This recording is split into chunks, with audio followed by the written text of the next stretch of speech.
आज मैं आपको दिखाऊंगा कॉर्पोरेट हिस्ट्री में बेस्ट रेजिग्नेशन एवर। एक पुणे के बंदे ने लास्ट वर्किंग डे पे ढोल वाला बुलाया और मैनेजर के सामने नाचा। देखो। Sorry sir, bye bye.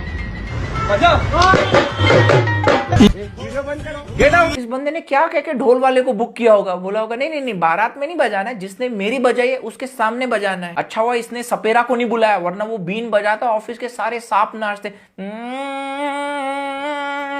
I know you also want to do this kind of resignation, but you can't क्योंकि FNF नहीं मिलेगा। उस टाइम मैनेजर नाचेगा। Actually, your second happiest day is when you join the company. Your happiest is when you leave it. मतलब अच्छी company छोड़ते समय लोग रोते हैं, लेकिन टॉक्सिक कंपनी छोड़ने के लिए लोग रोते हैं। I think now companies will sign an NDA with you, no ढोल agreement. कॉर्पोरेट बाबा जी यही कहना चाहेंगे, पुणे में ढोल बजाना बनता है क्योंकि पुनेरी ढोल इज वेरी फेमस। मुझे डर लग रहा है कोल्हापुर एम्प्लॉय से, क्योंकि वहां चप्पल इज वेरी फेमस।